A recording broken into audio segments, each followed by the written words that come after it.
My daughter humiliated me in front of her friends, saying I was old and stupid, so I canceled the college that I paid for her.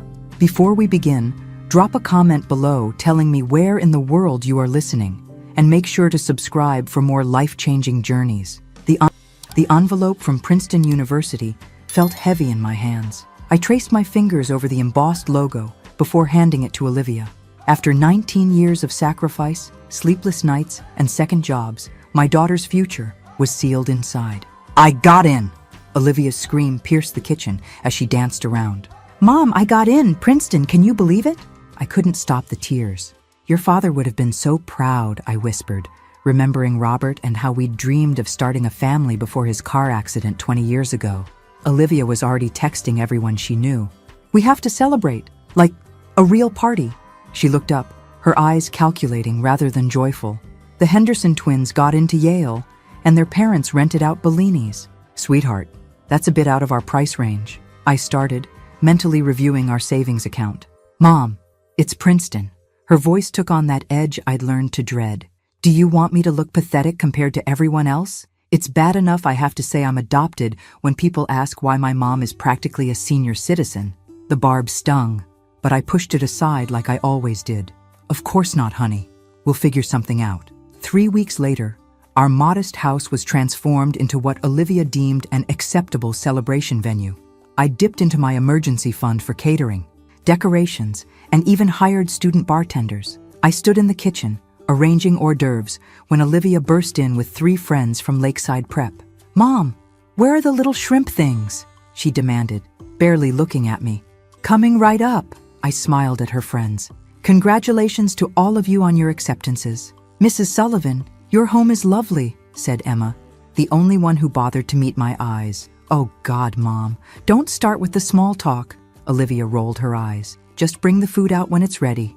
After they left, I leaned against the counter, willing away the hurt. This was Olivia's night. The party was in full swing when I ventured upstairs for more napkins. As I passed the guest bedroom, I heard Olivia's laugh, followed by, "Can you imagine having to explain her to my college friends?"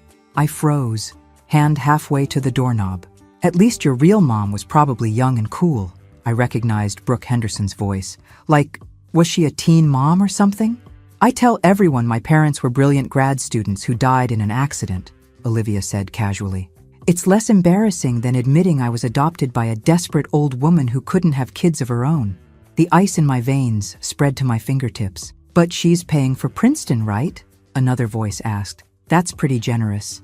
She's mortgaging the house, Olivia snorted, as if I'd let her off the hook after all the time she embarrassed me. Do you know last parent-teacher night she asked Mr. Phillips what existentialism meant? In front of everyone. It's not my fault she's too stupid to understand half the books I read. Laughter rippled through the room. She's like having a housekeeper who thinks she's your mom, Olivia continued, always hovering, asking about my day like she could possibly understand what my life is like. God, I can't wait to get to Princeton and finally drop the act. What act? Emma asked quietly. The Grateful Daughter Act. Olivia's voice dripped with contempt. Do you know how exhausting it is pretending to care about her feelings? Oh, Mom, thank you so much for working double shifts so I could go to ballet. She mimicked me cruelly, as if she didn't get exactly what she wanted someone to make her pathetic life seem meaningful. A glass shattered downstairs, followed by cheers. I should move, should confront her, should do something other than stand here, letting each word cut deeper. But you'll still visit her, right? Emma pressed. Only until I get my inheritance, Olivia laughed. The old lady's not going to live forever, and when she kicks it, this house is mine. Then I'll finally be free. I backed away silently, retreating to my bedroom. I caught my reflection in the mirror, gray-streaked hair, lines around my eyes, the dress I'd splurged on for tonight. For the first time, I saw myself through Olivia's eyes, old, unsophisticated, embarrassing. The sounds of celebration continued downstairs, but inside me, something vital had cracked the foundation I'd built my entire adult life upon. The daughter I thought I knew, the love I thought we shared, the sacrifices I thought had meaning. It was all a lie, and I had no idea what to do next. The morning after the party, I cleaned up the aftermath while Olivia slept upstairs. Every champagne flute I washed, every crumpled napkin I collected felt like evidence of my own naivety. "Mom, is there coffee?" Olivia shuffled in around noon, hair tangled, eyes puffy from too little sleep. I poured her a cup without speaking. "Great party, right?" She scrolled through her phone.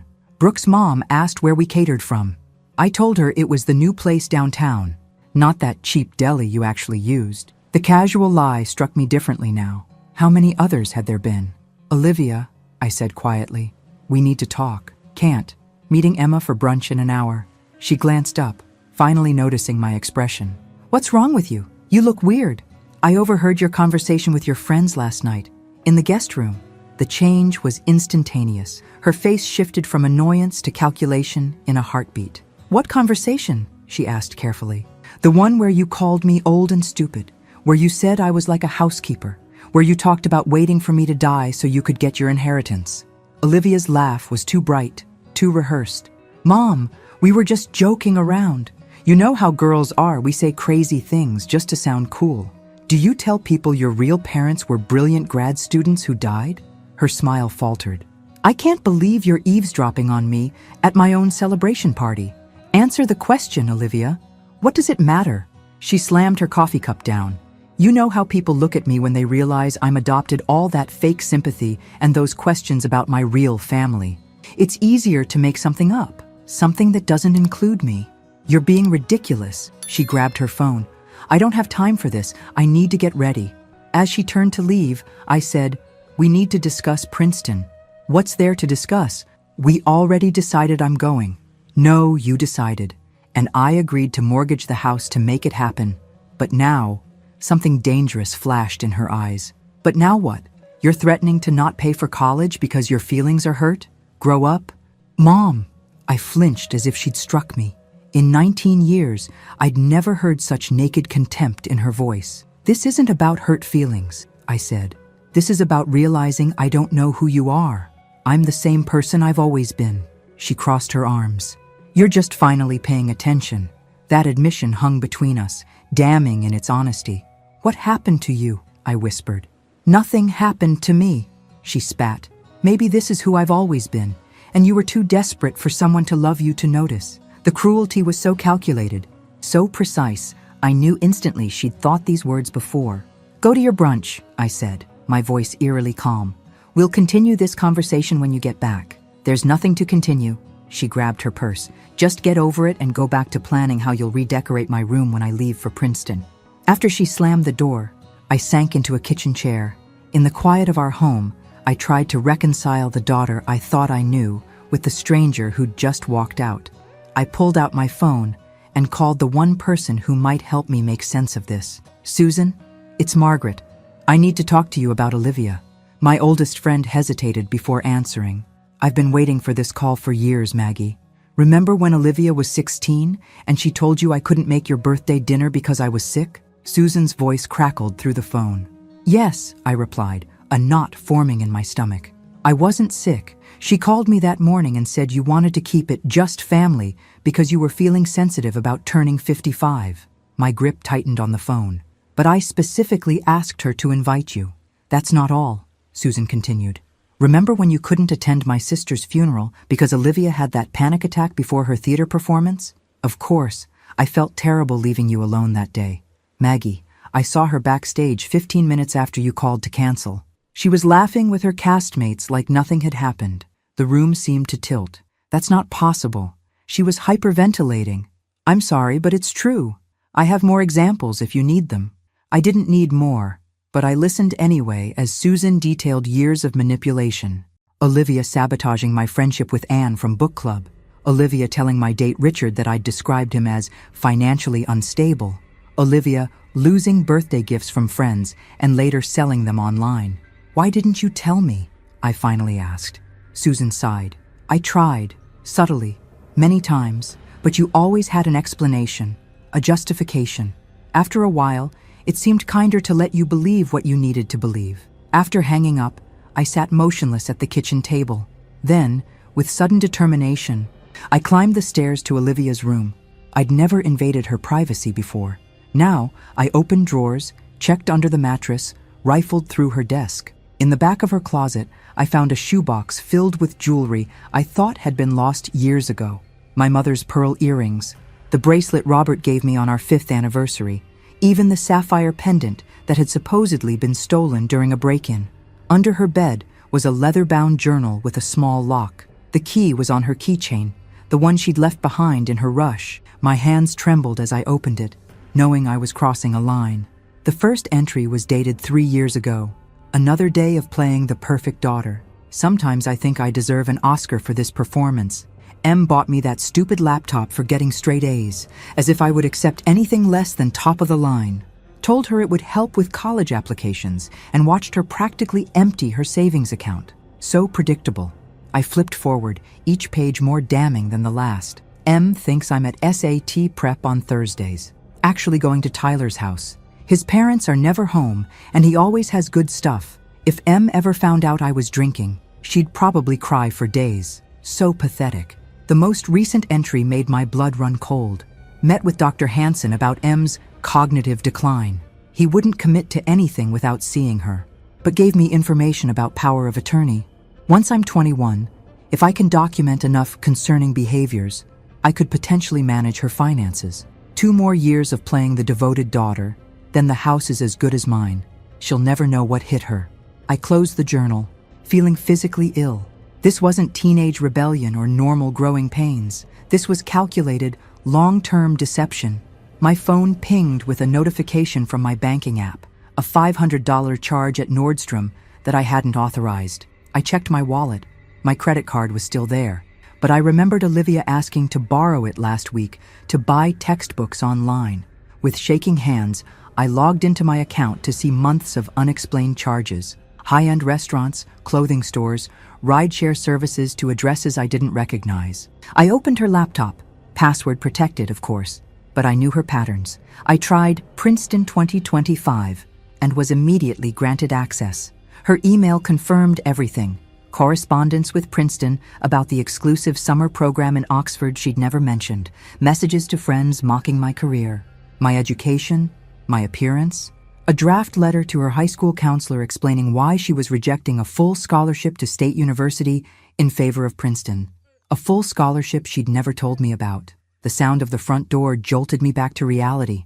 I quickly returned everything to its place and made my way downstairs, a strange calm settling over me. Olivia breezed in, still scrolling through her phone. "Emma says hi," she said without looking up. "Did you have a nice time?" My voice sounded foreign to my own ears. "It was fine. Look, about earlier. I've been thinking," I interrupted. "You're right. I overreacted." Suspicion flashed across her face, quickly replaced by satisfaction. "Good. I knew you'd see reason. We should start making plans for Princeton. There's so much to do before September."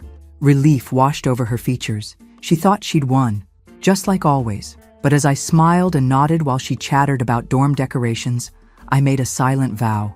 This would be the last time Olivia Sullivan manipulated me. The game was about to change. The law office of Wilson & Associates occupied the 10th floor of a modest building downtown. Benjamin Wilson, my late husband's friend and our family attorney for 20 years, greeted me with a warm handshake. "Margaret, it's been too long," he said, guiding me to his office. "When you called, you mentioned some unexpected news?" I settled into the chair across from his desk. "Yes, it's about Robert's investment in that tech startup, Neurosync." Ben nodded, recognition crossing his features. "The one you always called his lottery ticket?" "That's the one." I smiled faintly. Robert was so excited about their neural interface technology, even though everyone said it was too speculative. "I remember trying to talk him out of it," Ben admitted. "Not my finest moment as a financial advisor." "Well, I got a call yesterday. Neurosync has been acquired by Mindframe Industries." I slid the paperwork across his desk. Apparently Robert's lottery ticket just paid off. Ben's eyes widened as he reviewed the documents. "Margaret, this is substantial. $560,000, I said, the number still surreal to me. "After taxes. This changes everything for you." "It does," I agreed, "but not in the way you might think." I spent the next hour explaining the situation with Olivia, the overheard conversation. Susan's revelations, the evidence I'd found. Ben listened without interruption, his expression growing increasingly troubled. "I understand your distress," he said finally. But what exactly are you planning to do? That's why I'm here. I need to know my options. Ben leaned back in his chair. Legally, you have no obligation to pay for Olivia's education, especially now that she's 18. The money from NeuroSync is undeniably yours alone. And the mortgage I was about to take out for Princeton can be canceled before anything is finalized. I nodded, a weight lifting from my shoulders. There's something else. I found evidence that Olivia was planning to seek power of attorney over me by documenting false cognitive decline. Ben's expression hardened. That's extremely concerning and potentially fraudulent. She also rejected a full scholarship to State University without telling me, which means she deliberately chose the option that would cost you the most, Ben concluded. Exactly. What do you want, Margaret? Truly? The question caught me off guard. What did I want? Revenge? Punishment? Neither felt right. I want her to learn the lesson I failed to teach her all these years, I said finally. That actions have consequences. That relationships require honesty. That love doesn't mean being a doormat. Ben nodded thoughtfully. Then perhaps we should craft a strategy that's educational rather than punitive. For the next 2 hours, we outlined a plan. First, I would transfer the money intended for Princeton into a separate account only I could access. Next, I would cancel all credit cards Olivia used as an authorized user. Finally, with Ben's guidance, I would establish a trust fund with specific conditions Olivia would need to meet to access it. This isn't about withholding support, Ben clarified. It's about creating accountability. As I prepared to leave, Ben handed me a university brochure. One more thing to consider. It's never too late to pursue your own education, Margaret. I stared at the brochure for the local community college. I couldn't possibly. Why not? You've put your dreams on hold for decades. Maybe it's time to revisit them. After all, you've always loved literature. Those journals you've kept all these years, they show real talent. I was surprised he remembered my old habit of writing daily reflections and short stories. Robert had always encouraged my writing, but after his accident, I'd set that dream aside to focus on making ends meet and raising Olivia. When I arrived home, Olivia was waiting, a stack of Princeton housing forms on the kitchen table. "Where have you been?" she demanded. "I needed your signature on these hours ago. I had a meeting with Ben Wilson." "The lawyer? Why?" I set my purse down carefully. "I received some unexpected news today. An investment your father made years ago has finally paid off." Olivia's eyes lit up with naked greed. "How much?" "Enough to change our lives," I said carefully. "But perhaps not in the way you're thinking." "What's that supposed to mean?" "It means I've had a revelation today, Olivia. About you. About me. About the relationship we've built on my blind devotion and your calculated manipulation." She froze, then quickly recovered. "Is this about what you overheard again?" "I told you we were just joking." "Stop lying," I said quietly. "I know about the scholarship you rejected. I know about the Oxford program you applied to without telling me. I know about the credit card charges and the stolen jewelry and the journal where you detailed plans to declare me mentally incompetent." The color drained from her face. "You went through my things? You had no right." "Perhaps not, but I had every reason." "So what now?" she demanded, defiance replacing shock. "You're going to punish me by not paying for Princeton? Ruin my future because I hurt your feelings?" "No," I said calmly. "I'm going to give you exactly what you need, not what you want. And what you need, Olivia, is a lesson in consequences." The confusion on her face would have been comical under different circumstances. "I don't understand." "You will," I promised, "starting tomorrow." As I climbed the stairs, leaving her staring after me in bewilderment, I realized this was the first conversation we'd ever had where I hadn't yielded to her emotional manipulation. It felt like waking up from a very long sleep. "You're going back to school?" Olivia's voice dripped with disbelief as she stared at the community college enrollment form on the kitchen counter. "For what? It's not like you can start a career at your age." I continued making my coffee, refusing to take the bait. "I've always loved literature. Now I have the time and resources to study it properly. This is about punishing me, isn't it?" She crossed her arms. "You're using Dad's money for yourself instead of my education." "I'm using my money to improve my life," I corrected gently. Something I should have done years ago. It had been 3 days since our confrontation. 3 days of strategic silence on my part while Olivia cycled between anger, manipulation, and desperate attempts to re-establish the status quo. She'd even made dinner last night, badly burnt lasagna. that I'd praised effusively while watching her calculate her next move. "What about Princeton?" she finally asked, the question I'd been waiting for. "I won't be paying for Princeton." The explosion was immediate. "You can't do this to me. I've already accepted. My friends all know. Do you have any idea how humiliating it would be to attend State University on a full scholarship instead?" I interrupted. "The one you rejected without telling me?" Olivia faltered. "That's different. Princeton opens doors that State never could. Then perhaps you should have been honest about your options, and we could have discussed them like adults." "This is insane," she muttered. "You're punishing me for trying to better myself." "No," I said evenly. "I'm allowing you to experience the natural consequences of dishonesty. There's a difference, so that's it? I just don't go to college?" Her voice cracked, and for a moment, I almost wavered. "You have options," I said, pulling out the folder Ben had helped me prepare. "I've contacted State University. They've agreed to reconsider your scholarship if you apply by the end of the week." Hope flickered in her eyes, quickly replaced by suspicion. "Why would you do that if you're so angry with me?" "Because despite everything, I am your mother, and I do want you to succeed." I paused. "But success built on manipulation isn't really success at all, is it?" She didn't answer, staring at the folder instead. "There's more," I continued. "I've established a trust fund for you." Her head snapped up. "A trust fund?" "With conditions," I clarified. "You'll receive a modest monthly stipend for living expenses while you attend college. The bulk of the money will become available after you've maintained full-time employment for 2 years following graduation." "2 years?" she spluttered.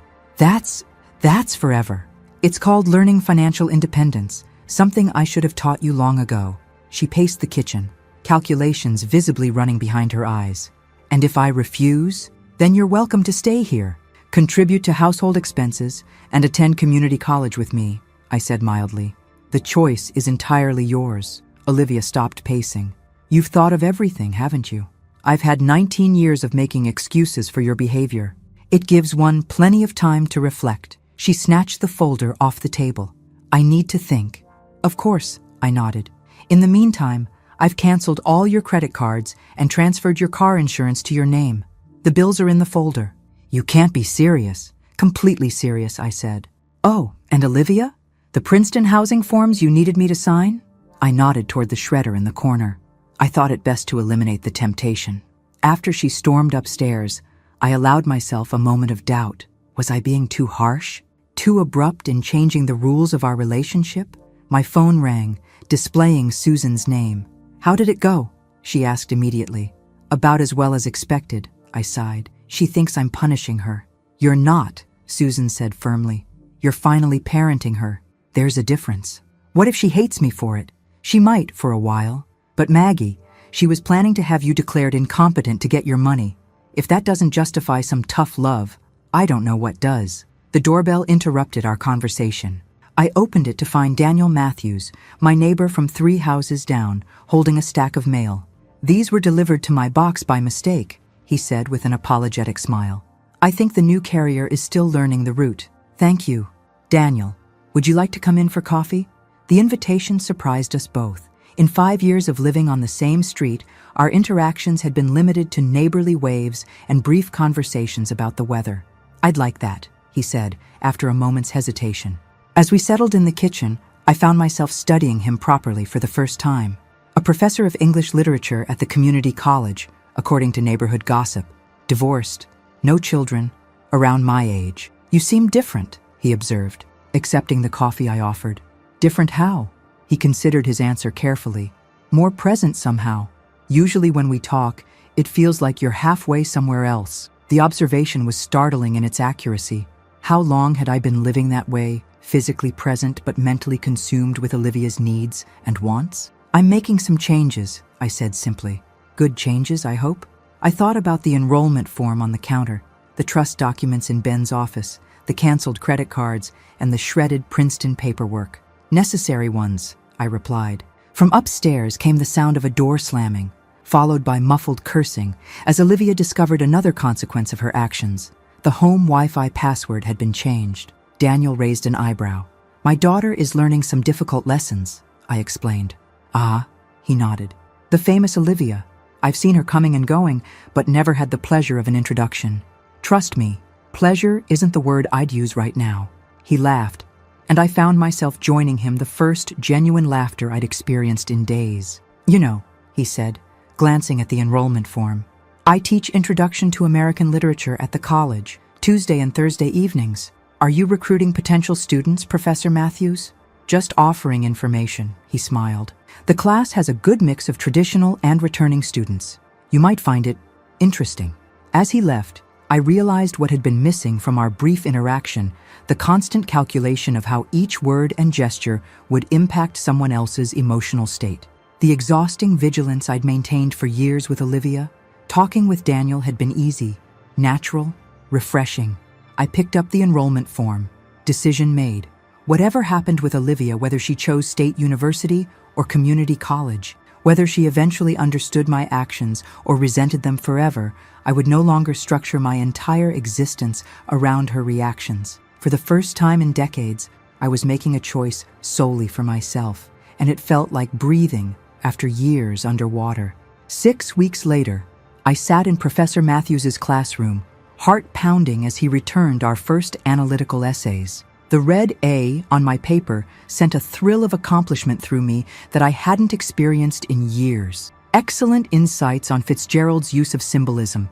Margaret, Daniel Professor Matthews in this context, commented as he passed my desk. Your perspective on the green light was particularly refreshing. Heat rose to my cheeks at the praise. At 58, I was old enough to be the mother of most students in the class, yet here I was, blushing like a schoolgirl. Don't forget, your group presentations on Hemingway are next Tuesday, Daniel reminded the class as we packed up. Margaret, could I speak with you for a moment? I approached his desk, clutching my essay. How are things at home? He asked quietly. He knew the broad strokes of my situation with Olivia. Over coffee after that first visit, I'd found myself unexpectedly unburdening to this near stranger who listened without judgment. Tense, I admitted. She's accepted the scholarship at State, but is treating it like exile to Siberia. Every conversation becomes a referendum on how I've ruined her life. Daniel nodded sympathetically. The hardest lessons are rarely appreciated in the moment. I keep wondering if I'm being too harsh. From what you've told me, you're finally being appropriately firm after years of enabling behavior that wasn't serving either of you. His validation eased the persistent guilt I'd been carrying. Thank you. I needed to hear that. That's not why I asked you to stay, though. He smiled, suddenly seeming almost nervous. The English department is hosting a lecture series on Gothic literature next month. I wondered if you might be interested in attending. As your student? I clarified, my heart inexplicably racing. As my guest, he specified, outside of our academic relationship. Wouldn't that create a conflict of interest? I asked, genuinely concerned. Daniel nodded. I've already spoken with the department chair. If you're comfortable with it, another professor would grade your remaining assignments this semester to avoid any ethical issues. His thoughtfulness touched me. You've really considered this. I have, he admitted. I value our intellectual connection too much to compromise it with impropriety. In that case, I'd like that very much. Walking to my car, I caught my reflection in a storefront window and paused. When had I started standing straighter?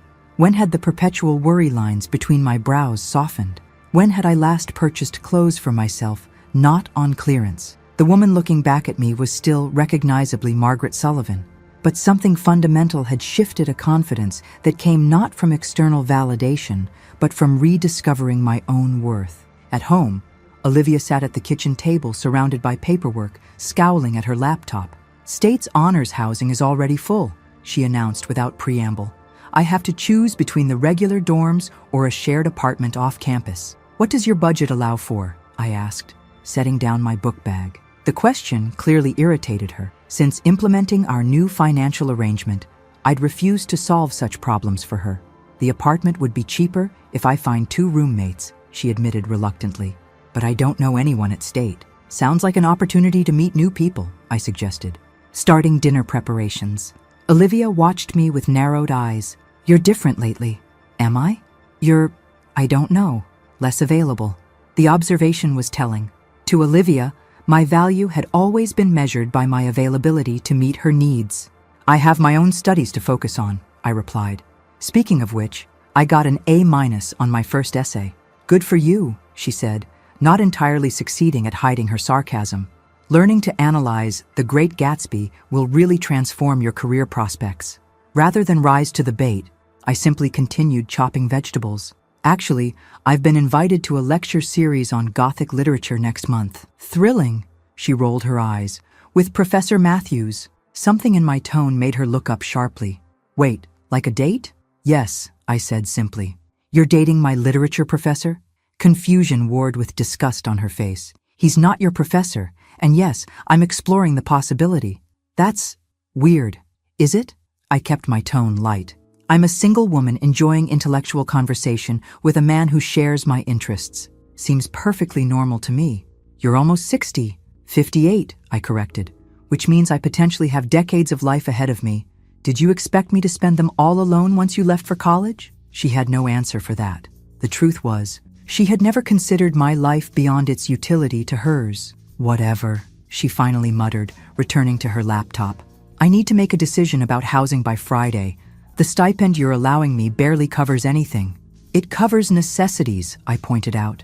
If you want extras, you might consider a part-time job. A job? She looked genuinely shocked. While taking a full course load? Millions of students manage it every semester. This is punishment, she declared. You're deliberately making things difficult for me. No, Olivia, I'm introducing you to reality. I set down my knife. The reality most young adults face: balancing responsibilities, making financial decisions, experiencing consequences. All because you overheard one stupid conversation. That conversation was just the catalyst, I said quietly. This is about 19 years of patterns I should have addressed long ago. Our eyes met across the kitchen, and for a brief moment, something like understanding flickered in hers. Then her phone chimed, breaking the connection. It's Tyler, she said, checking the message. He got into state, too. Says he needs a roommate. Male roommate? I raised an eyebrow. Is that wise? She rolled her eyes. Tyler's gay, Mom. But thanks for the 1950s morality check. If he's reliable and respectful, it could be a good solution, I offered, refusing to be baited. Olivia seemed thrown by my reasonable response. She'd clearly expected opposition she could rail against. I'll tell him maybe, she said cautiously, as if waiting for the catch. The doorbell rang, and Olivia answered it before I could move. Susan's voice drifted from the entryway, followed by her appearance in the kitchen doorway. Book club night, she announced, holding up a bottle of wine. I brought the Pinot you like. Book club? Olivia echoed. First Thursday of the month, I explained, wiping my hands on a towel. We're discussing Rebecca tonight. Since when do you have a book club? Since 4 weeks ago, Susan supplied cheerfully. Your mom's analysis has been eye-opening. Apparently studying literature formally gives one quite the critical perspective. The look of complete bewilderment on Olivia's face might have been comical under different circumstances. She was watching her carefully constructed image of me, the predictable, manipulable doormat, crumble in real time. I made chicken for dinner, I told her. Help yourself whenever you're hungry. We'll be in the living room. As Susan and I left the kitchen, I heard Olivia's baffled murmur, "Who are you?" The question echoed in my mind as I greeted the 3 other women in our newly formed book club. Who was I, now that I was becoming the person I might have been all along, if I hadn't lost myself in the consuming role of Olivia's mother? I was still discovering the answer, one day at a time, and for the first time in decades, the uncertainty felt exhilarating rather than terrifying. You're not even listening to me, Olivia's voice escalated, filling the kitchen with her frustration. I heard every word, I replied calmly, looking up from my textbook. You don't want to attend state's orientation because it conflicts with Brooke Henderson's Hamptons weekend. I simply asked if missing the official welcome events was wise. This isn't about orientation. This is about you controlling every aspect of my life now. I closed my book. No, Olivia. This is about you facing the reality that actions have consequences. You rejected a scholarship without consulting me, lied about other opportunities, and deliberately misled me about your intentions. Now you're living with the results of those choices. It was one stupid conversation, she shouted. One time I vented to my friends and you've completely overreacted. Is that what you think this is about? One conversation? What else? I took a deep breath. It's time we had complete honesty between us. Follow me. Curiosity temporarily overriding defiance, She followed me to my home office. I unlocked the bottom drawer of my desk and removed a thick folder. "What's that?" "Evidence," I said, laying out the contents on my desk. Bank statements showing unauthorized charges on my credit cards. Photographs of jewelry you claimed was stolen that I found hidden in your closet. Printouts of social media posts where you ridiculed me to your friends. Your journal entries describing plans to have me declared mentally incompetent. She stared at the damning collection, color draining from her face. "This isn't about one conversation, Olivia. It's about a pattern of deception and manipulation that I enabled for years." "You went through my private things," she whispered, unable to muster her usual indignation in the face of such overwhelming evidence. "Yes," I acknowledged. "After 19 years of respecting boundaries, you consistently violated." "So what now?" she demanded, anger returning. "You've got your file of evidence. Are you throwing me out? Disowning me?" "No," I said gently. "I'm giving you the gift I should have given you years ago, the chance to become a responsible, ethical adult. By controlling my money? By forcing me to go to state instead of Princeton? That's your idea of a gift? By allowing you to experience natural consequences rather than shielding you from them," I corrected. "Princeton was never your right. It was a privilege you hadn't earned." "Hadn't earned?" she scoffed. "I had the grades. I got accepted. And you lied about your alternatives, manipulated me into financial arrangements that would have crippled my future, and showed contempt for the very person you expected to fund your ambitions." I gathered the papers back into the folder. "That's not earning anything, Olivia. That's exploiting someone's love for you." She fell silent, a flicker of something like shame crossing her features before hardening into resentment. "So that's it? We're done? You've made your point?" "We're not done. We're just beginning a new chapter." I handed her an envelope. "This came for you today, from State." She opened it reluctantly, scanning the contents. "They want me to apply for their honors literature program," she said, confusion evident. "But I'm pre-law. They were impressed by your essay. Professor Winters, the department chair, thought you showed particular promise in literary analysis." "How would he even see my application essay?" I hesitated. "I may have shown it to Daniel Professor Matthews, who shared it with colleagues. He thought your writing was exceptional." "You did what?" Her indignation was immediate. "That was private. It was a college application essay, Olivia, not a diary entry. And it's resulted in an opportunity you wouldn't have had otherwise. An opportunity I don't want. I'm pre-law, not some English major." "Then decline," I said simply. "But consider why you're so set on law. Is it because you're passionate about it, or because it fits the narrative you've constructed about your future?" She stared at me, momentarily speechless. It was perhaps the first time I'd directly challenged the carefully curated image she'd built of herself. "You don't know me at all," she finally said. "I know you better than you think," I countered. "I know you've been writing short stories since you were 12, stories you hide in a folder labeled Calc Notes on your laptop. I know you spend hours analyzing film adaptations of classic novels, but tell everyone you're watching for the costumes. I know you light up when discussing character motivations, but force yourself to sound equally enthusiastic about constitutional law." Her expression shifted from defiance to vulnerability so quickly it stole my breath. For a brief moment, my actual daughter, not the calculated persona she'd perfected, looked back at me. "When did you figure all that out?" she asked quietly. "I've always seen you, Olivia, even when you thought I was blind to everything but my own need for your approval." She swallowed hard. "It doesn't matter anyway. Literature doesn't pay the bills. Neither does an undergraduate degree in political science," I pointed out. "Law school comes after, regardless of your major."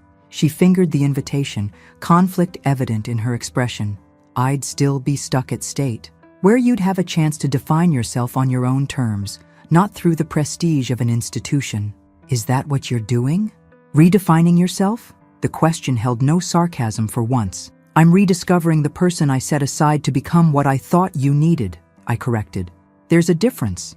And if I refuse your terms, if I try to find another way to Princeton, that's your choice. But my terms regarding financial support won't change." She crumpled the honors program invitation in her fist. "This isn't fair." "It's perfectly fair," I said quietly.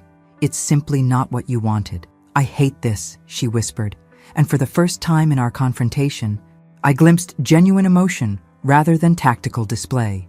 "I hate feeling trapped. That's not a pleasant feeling, is it? Now imagine how I felt when I discovered your plans to have me declared incompetent so you could access my assets." She flinched as if physically struck. "I should never have written that down," she muttered. "The problem isn't that you wrote it down, Olivia. The problem is that you thought it at all." She paced the small office, agitation evident in every movement. "So what am I supposed to do now? Just surrender? Accept defeat?" "This isn't a battle," I said. "It's a crossroads. You can continue fighting against consequences or learn from them. You can cling to a version of your life that requires manipulating others, or you can begin building something authentic." Easy for you to say. You suddenly have Dad's money and your perfect professor boyfriend and your cute little book club. You get to reinvent yourself while I'm stuck with the fallout. The fallout of your own choices, I reminded her gently. And yes, I do have new opportunities, because for the first time in decades, I'm choosing myself rather than subordinating my needs to yours. She stared at me for a long moment, searching my face for some sign of wavering. Finding none, she snatched the honors program invitation from where she'd discarded it. "Fine," she said, her voice tight. "I'll consider it. Not because you want me to, but because having English Lit as a minor might distinguish my law school applications." It was a small concession wrapped in rationalization classic Olivia, but it was more than I'd expected. "That's a practical perspective," I acknowledged. She turned to leave, then paused at the doorway. "Does it make you happy, seeing me like this?" The question caught me off guard. "Like what?" "Powerless, at your mercy." "No, Olivia, it breaks my heart." I met her gaze squarely. "But watching you continue on your previous path would break it more completely." Something in my tone must have reached her, because she looked away first. "I have to call Tyler about the apartment," she muttered, disappearing down the hallway. After she left, I sat motionless, emotionally drained from the confrontation. The folder of evidence remained on my desk, physical proof of years of manipulation and deceit. Yet alongside the anger and disappointment it represented, I found myself wondering what I might have done differently. My phone chimed with a text from Daniel. "Still on for coffee tomorrow?" The simple message brought a smile to my face. Whatever uncertainty lay ahead with Olivia, I was no longer navigating it while neglecting my own needs and happiness. That, at least, was progress. The August heat was stifling as I helped Olivia carry the last box up 3 flights of stairs to her apartment near State University's campus. Tyler, her gay roommate, had already arranged the common areas with surprising design sense. "That's everything," I said, setting the box labeled books on her bare mattress. Olivia surveyed her new bedroom, roughly half the size of her room at home, with beige walls and a view of the parking lot. "It's depressing," she declared. "It's a blank canvas," I countered. "And it's yours to design however you want, within your budget." She gave me a sideways glance. "That's your solution to everything now, isn't it? Within your budget." "Financial independence is part of adulthood," I said, refusing to be baited. "Something most people learn much earlier than 19.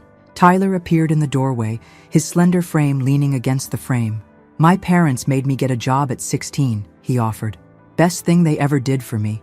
I appreciate everything so much more when I have to work for it." Olivia shot him a betrayed look. "Whose side are you on?" "Team Reality," he grinned. "The coffee shop where I work is hiring, by the way. Employee discount on caffeine essential for surviving freshman year." After he disappeared back to the living room, Olivia muttered, "I can't believe I agreed to live with someone who thinks minimum wage jobs build character. He seems grounded," I observed. "A good influence, perhaps. He's the only person from high school who would still talk to me after—" She trailed off, not meeting my eyes.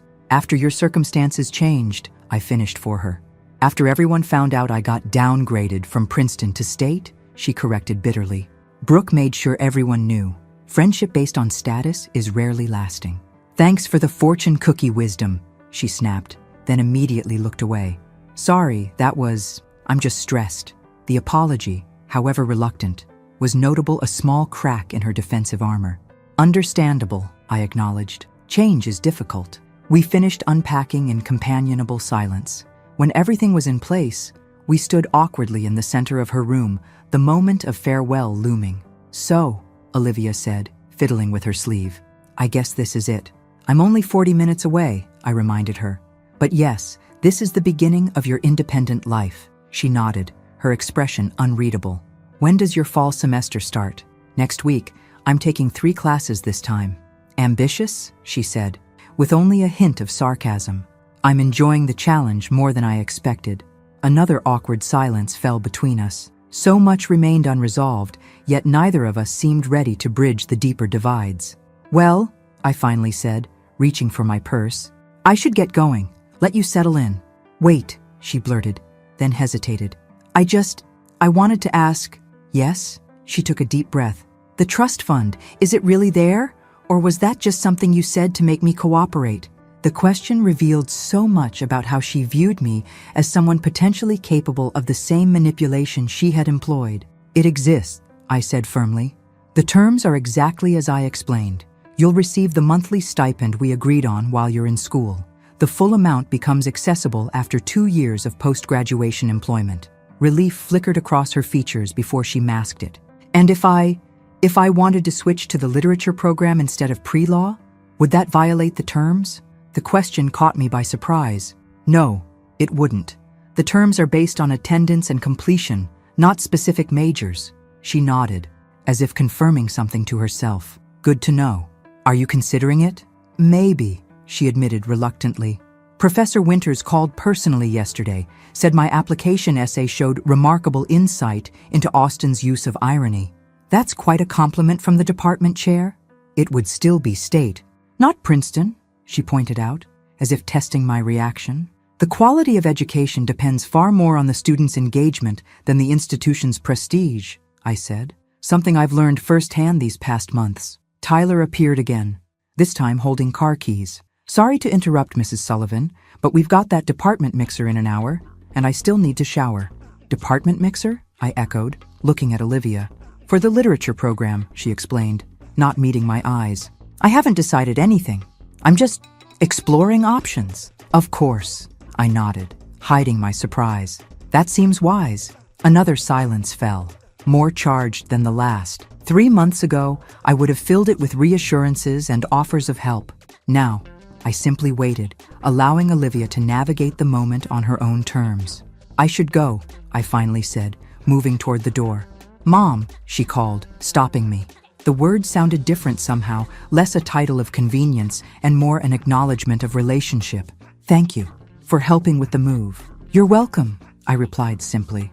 As I drove home, emotions swirled through me, pride in Olivia's small steps toward authenticity, grief for the years of manipulation, hope for genuine change, and lingering fear that I was somehow failing her by enforcing boundaries. My phone rang through the car's speaker system. Daniel calling, the automated voice announced. Hi, I answered, his name bringing an involuntary smile to my face. How did the move go? His voice was warm with genuine interest. Better than expected, I admitted. She's considering switching to the literature program. That's significant, he observed. Her choice?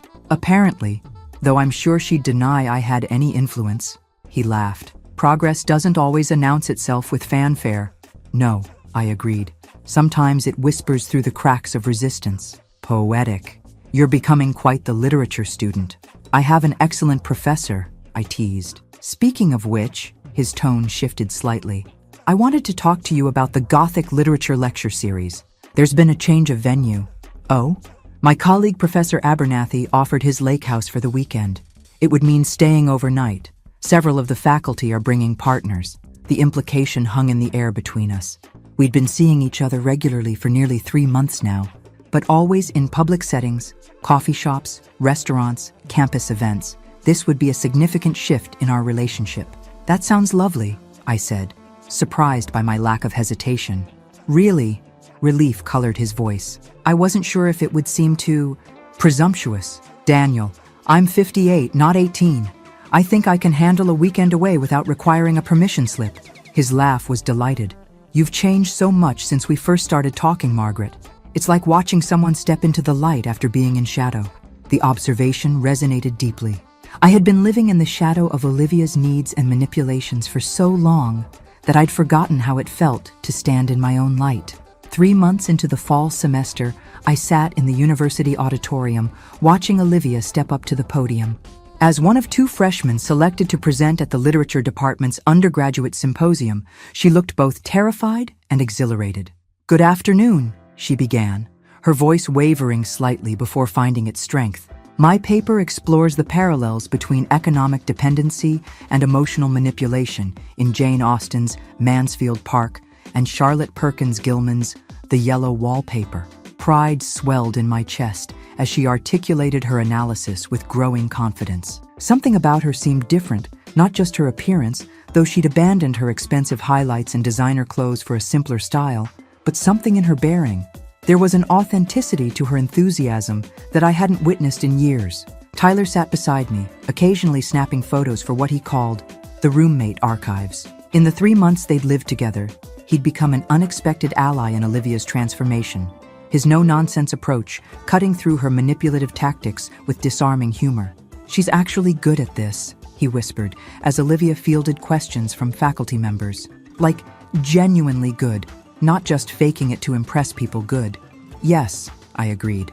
"I think she is."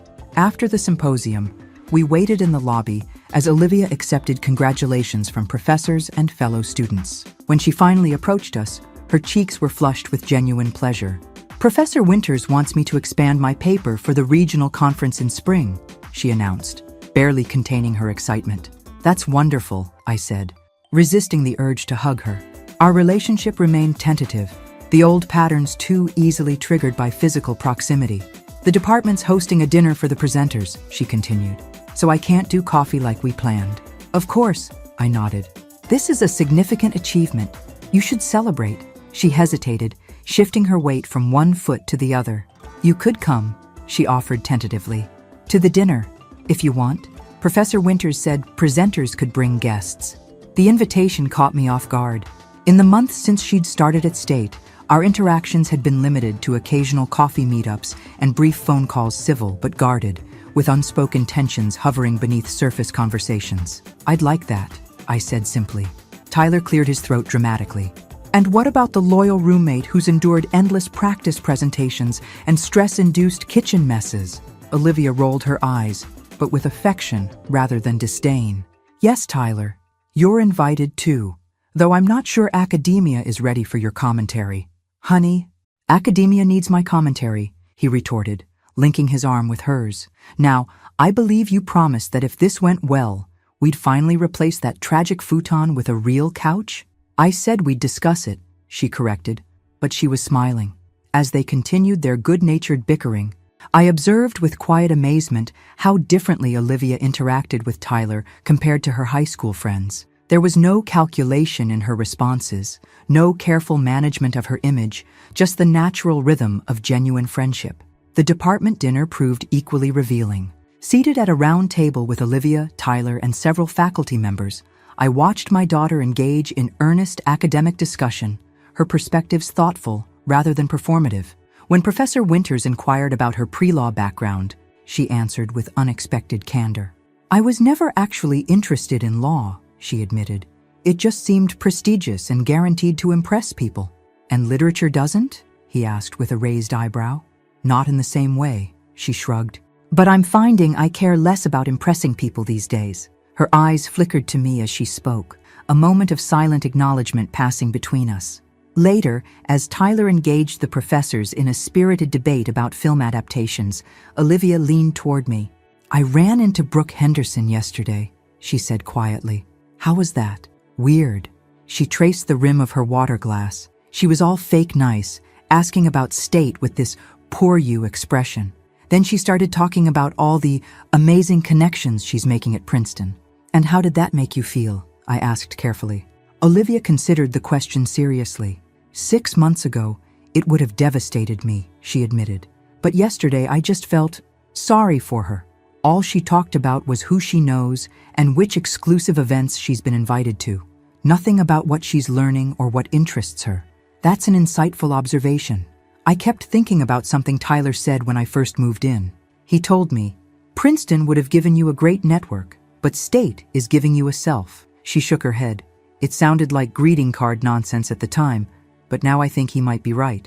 The admission, so quietly offered, signified more progress than any academic achievement. "Tyler seems wise beyond his years," I observed. "Don't tell him that," she groaned. "His ego is unbearable enough already." We shared a small laugh, perhaps our first genuine moment of connection in months. "Mom," she said hesitantly. There's something else I wanted to tell you. Yes? I've been seeing someone from the counseling center. A therapist. The words came out in a rush. Tyler thought it might help with, everything. That's a courageous step, I said carefully, hiding my surprise. We've been talking about attachment issues and adoption trauma. She avoided my gaze. Dr. Mercer thinks some of my behaviors might stem from early childhood experiences of abandonment. That seems plausible, I acknowledged. It's not an excuse, she added quickly, for how I treated you. She's very clear about that, but it helps me understand some of the patterns. Understanding is the first step toward change. She nodded, fidgeting with her napkin. There's something else, something I've never told you. I waited, giving her space to continue at her own pace. When I was 14, I found those letters from the adoption agency, she said, her voice dropping to near whisper. The ones that mentioned I'd been returned by 3 previous families. My heart clenched. Olivia, I only saw fragments enough to piece together that I wasn't anyone's first choice, or second, or third. She swallowed hard. I convinced myself you only kept me because you were desperate and had no better options. That wasn't true, I said gently. I chose you specifically, Olivia. Your file was the only one I requested to see. Surprise flickered across her face. Why? The question transported me back 19 years to the small office where I'd first seen her photograph, a solemn-eyed child with defensive posture and wary expression. Because the social worker described you as challenging but brilliant. Because your eyes held questions I wanted to help answer. Because when every other prospective parent saw problems, I saw potential. She blinked rapidly, emotion breaking through her carefully maintained composure. I've been awful to you, she whispered. At times, I agreed, not sugarcoating the truth. And I enabled behaviors I should have addressed years ago. We both have healing to do. Tyler's laugh drew our attention back to the wider table conversation, providing a welcome respite from the intensity of our exchange. Olivia discreetly wiped her eyes before rejoining the discussion, her academic persona slipping back into place like a comfortable garment rather than a deceptive mask. As I drove home later that evening, I realized something profound had shifted between us. Not forgiveness that would require more time and conversation, but understanding. A tentative bridge spanning the chasm of hurt and deception that had defined our relationship for too long. My phone beeped with a text message at a stoplight. I expected Daniel, who was attending a conference in Chicago, but instead saw Olivia's name. Thank you for coming tonight. It meant more than I can say. Simple words that would have seemed insignificant months ago now carried the weight of genuine emotion.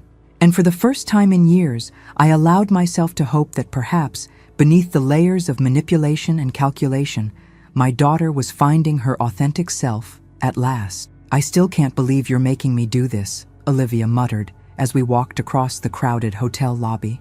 I'm not making you do anything, I reminded her. I merely suggested it might be healing. You agreed. Momentary insanity, she grumbled, but there was no real heat in her complaint. The Celebrating Women in Literature benefit had been Daniel's suggestion, a prestigious annual event that brought together academics, publishers, and literary figures from across the region. This year's gathering held special significance for me. My recently published collection of personal essays was among those selected for recognition.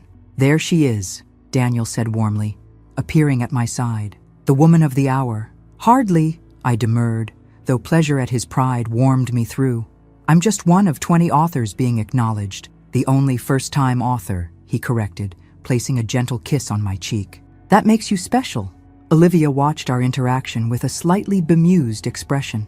Though she'd gradually accepted Daniel's place in my life over the past year, she still seemed surprised by outward displays of affection between us. Professor Matthews, she acknowledged with a nod that was almost respectful. Olivia, he returned with a smile, your mother tells me your research paper was accepted for publication in the undergraduate journal. Congratulations. She couldn't quite hide her pride. It's not a big deal. Publishing as a sophomore is absolutely a big deal, he countered, especially in a peer-reviewed journal. Before she could respond, a familiar voice called my name. I turned to see Susan approaching, elegant in a navy dress I'd helped her select for the occasion. There's my literary star, she beamed, embracing me tightly. I've already told everyone at my table that I knew you when you were just a harried mom with a secret notebook of stories. Hardly a star, I protested. But thank you for coming.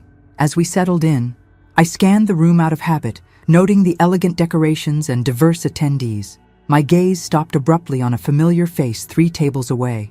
Brooke Henderson sat with her parents, her expression sour as her mother chatted animatedly with table mates. When she noticed my gaze, her eyes widened in recognition before she deliberately looked away. Olivia followed my line of sight. "Great," she muttered. "The Henderson family is here." "Mrs. Henderson serves on the Literary Foundation's board," Daniel explained. "Political appointment, she gives large donations, but has limited interest in actual literature." "That tracks," Olivia said dryly. Throughout dinner, I caught Brooke stealing glances at our table, her curiosity evident despite her affected disinterest. When the awards portion of the evening began, she leaned forward attentively as the foundation director announced each honored author. "Our next recognition goes to a remarkable new voice in personal essay," the director announced. "Margaret Sullivan's collection, Second Chapters, chronicles her journey from devoted single mother to rediscovering her own identity in middle age. Please welcome Margaret to receive her award." The applause that accompanied my walk to the stage was surreal acknowledgement from literary peers for words I'd hidden in private notebooks for decades. "Thank you," I said simply when handed the elegant crystal award. For most of my adult life, I defined myself through one primary role model. It was only when that role was challenged that I discovered the person who existed beyond it. Second Chapters is dedicated to anyone who has ever wondered if it's too late to reimagine their story. It never is. The brief speech earned warm applause as I returned to our table. Daniel squeezed my hand, his pride palpable, while Susan discreetly wiped tears. Olivia's reaction surprised me, most genuine admiration, mixed with something that looked almost like regret. "Congratulations," she said quietly. "It's really good, Mom. The book, I mean it." The acknowledgement from the daughter who'd once mocked my intelligence was perhaps more meaningful than the award itself. As the ceremony concluded and guests began to mingle, Mrs. Henderson approached our table, Brooke reluctantly in tow. "Margaret Sullivan," she exclaimed with practiced charm, "your essay collection was simply marvelous, so raw and honest about the sacrifices of motherhood." "Thank you," I replied politely.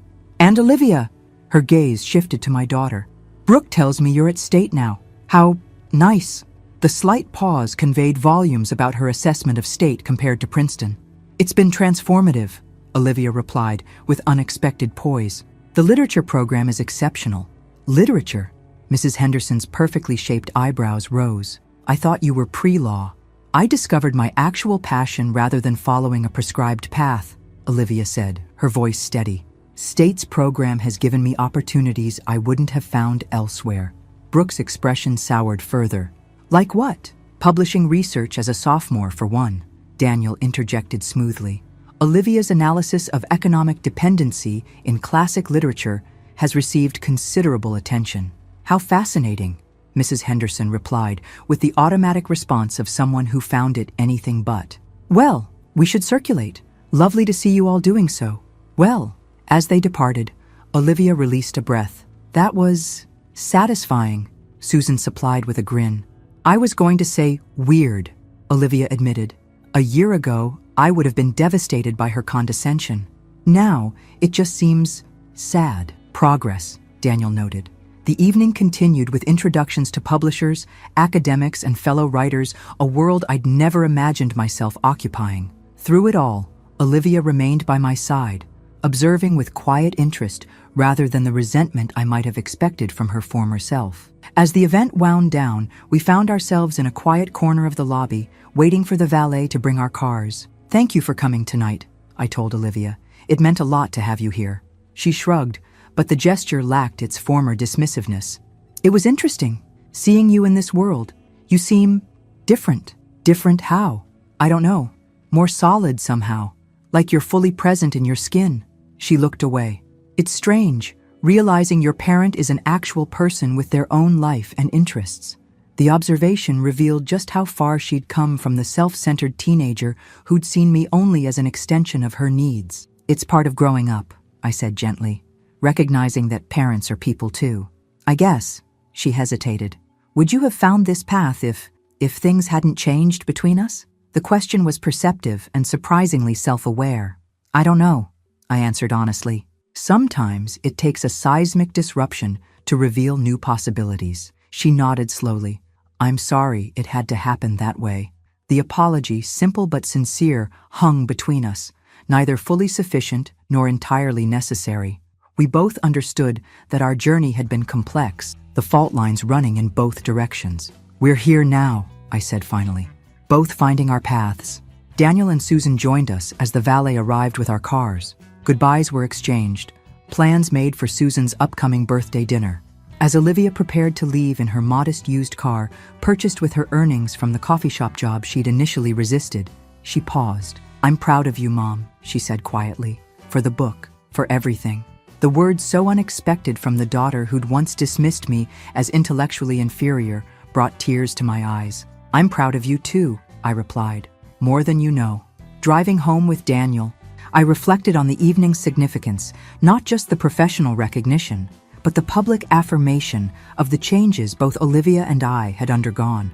You're quiet, Daniel observed, reaching for my hand. Just thinking about how much has changed in 2 years, I said. For both of us. For the better? I considered the question carefully. Yes, despite the pain, despite the difficult conversations and adjustments, undeniably for the better. The email arrived on an ordinary Tuesday morning, nestled between a faculty newsletter and a reminder about Daniel's upcoming birthday. From Olivia Sullivan. Subject, can we talk? Mom, I've been working through some difficult material in therapy lately, and Dr. Mercer suggested it might be helpful to have a structured conversation with you. If you're willing, I'd like to come home this weekend. Just us, no Daniel, no Tyler, no distractions. There are things I need to say properly and questions I need to ask. I understand if this is too much or if you need time to consider. Olivia. The formal tone, so unlike our recent text exchanges, sent a ripple of apprehension through me. After nearly 2 years of gradual rebuilding, our relationship had reached a place of cautious stability. We spoke regularly, shared occasional meals, celebrated holidays together. The raw wounds had scabbed over, if not fully healed. What difficult material could prompt this request for a formal conversation? After consideration, I replied simply, I'll be here. Saturday works best. The intervening days passed with mounting tension. I found myself distracted during classes, my thoughts repeatedly returning to Olivia's cryptic message. By Saturday morning, I'd cycled through dozens of possibilities from reconciliation to renewed conflict. Olivia arrived precisely at noon, her expression inscrutable as she declined my offer of lunch. I'd rather just talk first, she said, setting a leather-bound notebook on the coffee table.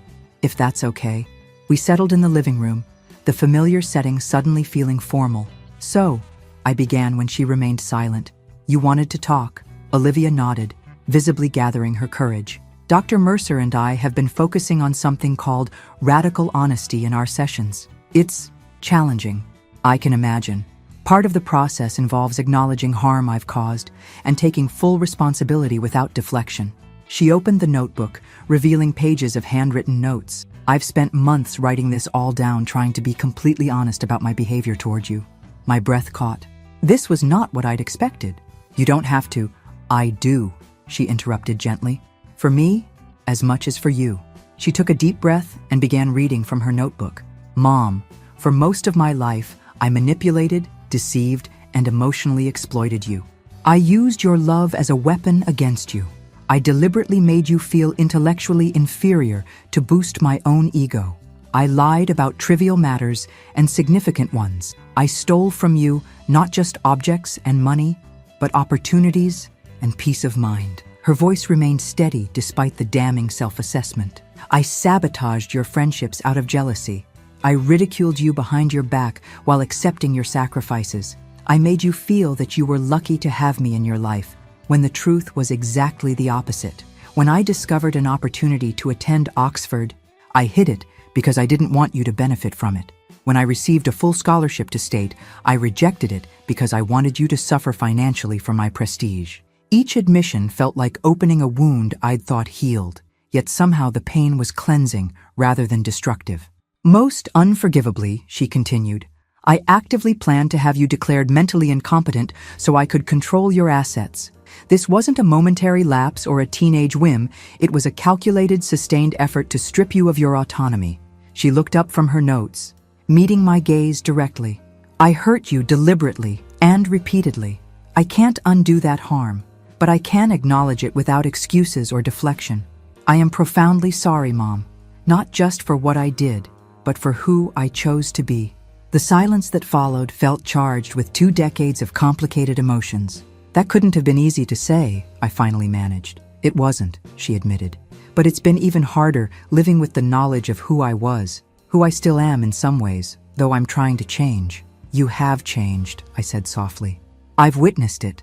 Parts of me have, she acknowledged. But the core patterns, they're deeply ingrained. Dr. Mercer says they likely stem from attachment trauma during my first years of life, before you adopted me. She hesitated, then asked the question that seemed to be the real purpose of her visit. Did you know about my background before the adoption? I considered my answer carefully. I knew you'd been in multiple foster placements and that previous adoptions hadn't worked out. I was told you had adjustment difficulties due to early trauma. But not the specifics? No, those were sealed by the agency. She nodded, absorbing this.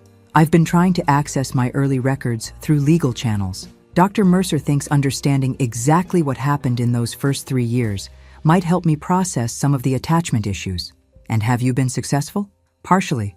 I've learned I was removed from my birth mother at 13 months due to severe neglect. After that, there were 7 foster placements and 3 failed adoption attempts before you. She swallowed hard.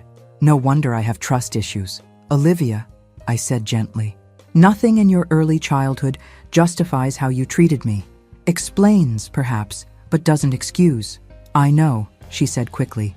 That's what Dr. Mercer emphasizes. Understanding the origins of my behavior doesn't absolve me of responsibility for it. She paused. There's something else I need to ask you, and it's going to sound terrible. Go ahead. Did you ever regret adopting me? The question emerged barely above a whisper. The honesty of the moment demanded nothing less than complete truth. There were moments, I admitted. Brief moments during the worst of your manipulation when I wondered if I'd made a mistake.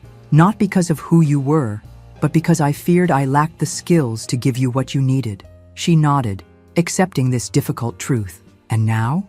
Now I understand that we've both been on necessary journeys. My enabling wasn't helping you become the person you could be, just as your manipulation wasn't allowing me to become the person I needed to be. We were locked in a destructive pattern, she summarized. Yes, one that perhaps began long before either of us recognized it. Olivia closed her notebook. There's one more thing I want to tell you. I've been offered a semester abroad at Oxford, the program I originally hid from you. That's wonderful, I said sincerely. When would you go? Next spring. It's fully funded through a departmental scholarship. You should absolutely accept. She shook her head slightly. 2 years ago, I wanted Oxford as an escape, a way to reinvent myself where no one knew me. Now I'm considering it for the actual academic opportunity. That's significant growth, I observed. There's another option too, she continued. Professor Winters has offered me a research assistant position for his book project. It would mean staying at State, but potentially getting published as a co-author. Both sound like excellent opportunities. The old Olivia would have chosen Oxford for the prestige, she said thoughtfully. I'm trying to make this decision based on what actually serves my growth, not my ego. That's all any of us can do, I said. Make the best decisions with the understanding we have at the time. We moved to the kitchen after that, the formal atmosphere of the living room no longer necessary. As I prepared a simple lunch, our conversation shifted to lighter topics: her classes, my writing projects, Daniel's sabbatical plans. Yet underlying the ordinary exchange was a new foundation, one built on mutual respect rather than manipulation and enabling. Tyler wants to know if you and Daniel would join us for dinner next Friday, she mentioned as she helped wash dishes. He's testing recipes for his culinary school application. We'd love to, I replied. How's he feeling about the career change? Terrified, but excited. Kind of how I felt switching from pre-law to literature. The casual reference to her own transformation struck me how naturally she now acknowledged her growth. As she prepared to leave later that afternoon, Olivia paused at the front door. Thank you for listening today, for not minimizing what I did but not holding it against me either. That's what healing looks like, I said. Not forgetting, but not being defined by the past either. She nodded, then hesitated before asking, Are you happy, Mom? With your life now? The question, so different from the self-centered queries of her former self, touched me deeply. Yes, I answered truthfully. Not in the way I imagined happiness would look at this stage of my life, but genuinely, deeply happy. Good, she said simply. You deserve it. As I watched her drive away, I reflected on our journey, the painful awakening, the difficult boundaries, the gradual rebuilding. We would never have the simple mother-daughter relationship I'd once idealized, but perhaps we had something more valuable, an authentic connection between two imperfect people committed to growth. And in the end, isn't that what family truly means? 4 years later, I stood in the crowded university auditorium, watching Olivia adjust her graduation cap. At 23, she carried herself with a confidence that came from accomplishment rather than arrogance, a subtle but profound difference. "Stop fussing, Mom," she laughed as I straightened her honors cords. "It's just a ceremony." "It's not just anything," I corrected gently. "It's the culmination of 4 years of genuine work and growth." Daniel watched our interaction with a fond smile, camera ready to capture the moment. At my side, Tyler, now a culinary school graduate and junior chef at one of the city's upscale restaurants, made final adjustments to the boutonnierie he'd insisted on creating for Olivia's graduation gown. "Literature department's most outstanding senior award winner deserves proper floral recognition," he declared, stepping back to admire his handiwork. The announcement of Olivia's departmental honor had come as no surprise to those who'd witnessed her transformation from calculating pre-law student to passionate literary scholar. Her thesis on economic power dynamics in 19th century women's literature had already been accepted for publication in a respected academic journal. "There's Professor Winters," Olivia noted, waving to the department chair who'd become her academic mentor. "He wants me to meet the visiting professor from Columbia before the ceremony starts." As she made her way through the crowd, I marveled at the natural ease with which she now navigated academic spaces, not as performance or strategy, but as genuine engagement. "Penny for your thoughts," Daniel said, slipping his arm around my waist. "Just reflecting on how far we've come," I replied. "All of us." My own journey had unfolded alongside Olivia's. The essay collection that had brought unexpected recognition 3 years ago had led to a teaching position at the community college, then a book contract for a work exploring late-life reinvention. At 62, I'd found my voice as both writer and educator, roles I'd never imagined in my former life. Daniel and I had married in a small ceremony last year, blending our lives with the comfortable familiarity of people who'd found partnership in middle age. The ring on my finger still occasionally surprised me, a symbol of a chapter I'd thought permanently closed after Robert's accident. "Mrs. Matthews?" I turned to find Brooke Henderson approaching, her expression uncharacteristically hesitant. We hadn't spoken since the literary benefit 3 years earlier. "Ms. Henderson," I acknowledged with polite surprise. "Are you here for the graduation?" "My cousin is receiving her master's," she explained. "I saw you across the room and, well, I wanted to say hello." An awkward silence fell between us, years of unspoken history hanging in the air. "How is Princeton?" Daniel asked diplomatically. "I actually transferred after sophomore year," she admitted. "To NYU. Princeton wasn't what I expected." The revelation surprised me. "I hope you found what you were looking for at NYU." "I did. Eventually." She glanced toward where Olivia stood chatting animatedly with faculty members. "Olivia seems to have thrived here." "She found her path," I agreed. Brooke nodded, something like regret crossing her features. "I should have been a better friend to her." "To both of you, really." The simple acknowledgement was unexpected. "We all make mistakes in our youth," I offered, not unkindly. "Some more than others," she said ruefully. "Anyway, I just wanted to say congratulations. To Olivia on her graduation, and to you on your new book. My mother has it on her nightstand." After she departed, Daniel squeezed my hand. "That was generous of you." "Life's too short for holding grudges," I replied, "especially when people show genuine change."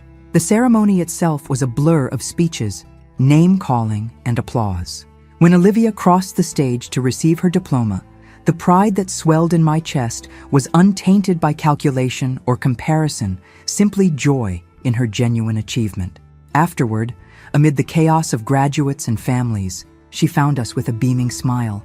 "Official college graduate," she announced, brandishing her diploma. "Now I just have to decide between the master's programs."